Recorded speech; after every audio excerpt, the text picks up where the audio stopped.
বন্ধুরা, আজকে সুমিত্রার ঘর সংসারের রেসিপি হচ্ছে থোড় ভাজা। আমি থোড়টাকে আলু ভাজার মতন কুচিয়ে কুচিয়ে নিয়েছি, হলুদ জলে ভিজিয়ে রেখেছি। এবার আমি এটাকে সেদ্ধ করে নেব। জলটাকে ফেলে দেবো,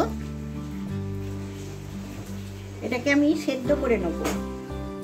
আমি নুন দিয়ে দিলাম 1 চামচি।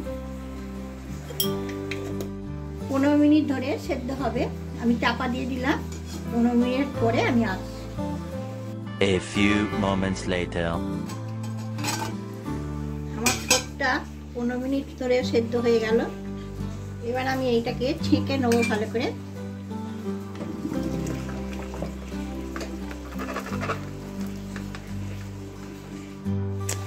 আমি কিন্তু সেদ্ধ করে ভালো করে জল বার করে নেবো, চটকে নেবার একদম মিহিন মতন চটকে নেবো।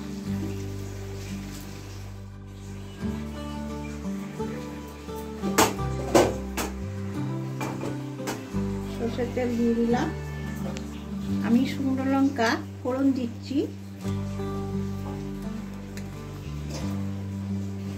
এখানে আমি 3টে পেঁয়াজ কেটে নিয়েছি, বড় মিডিয়াম সাইজে 3খানা পেঁয়াজ কেটে রেখেছি। একদম সরু সরু করে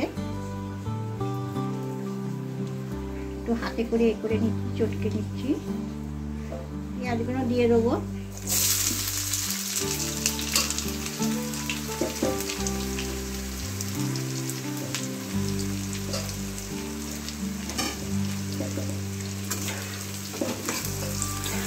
পেঁয়াজগুলো ভালো করে লাল লাল করে নেব।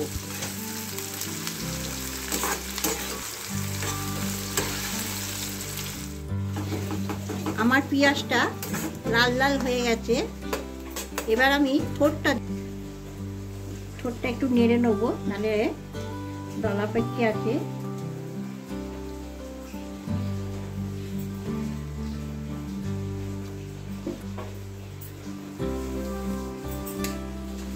এটাতে আমি জল দেবো না। আমি নুন দিয়ে সেদ্ধ করেছিল, আমি এবার 1/2 চামচি নুন দিয়ে দিচ্ছি।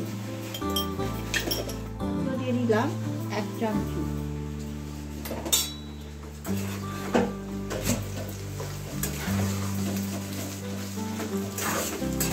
এবার ভালো করে ভেজে নেব।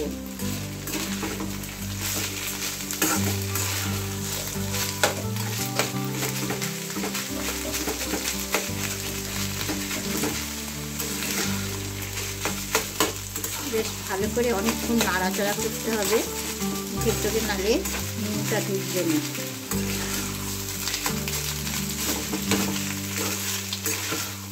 আমি কিন্তু ভালো করে মিশিয়ে নেব, নুনটা না মিশলে ভালো লাগবে না।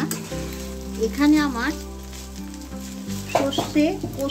সর্ষে কম দেওয়া আছে, পোস্ত দিয়ে বেটে রেখেছি।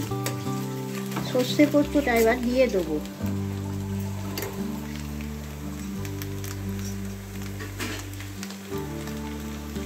এটা দুটো জিনিসই দরকার হবে, সর্ষেও দরকার হবে, পোস্তও দরকার হবে।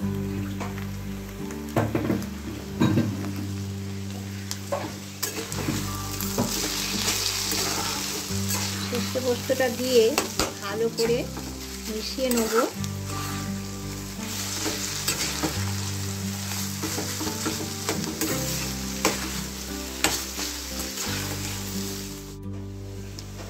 এটা একটু মিষ্টি মিষ্টি খেতে লাগবে বলে আমি এখানে 2 চামচ চিনি দিয়ে দেবো।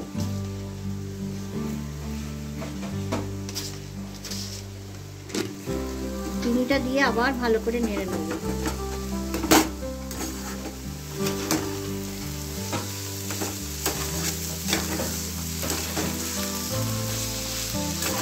রেসিপিটা যদি থোড় ভাজাটা ভালো লাগলে আপনাকে লাইক করবেন, সাবস্ক্রাইব করবেন, কমেন্ট জানাবেন। আরও কিছু কোনো রেসিপি দেখতে চাইলে আমাকে জানাবেন, আমি রান্না করে দেখাবো। ভালো থাকবেন, সুস্থ থাকবেন। এবার আমি গ্যাসটা বন্ধ করে দিলাম।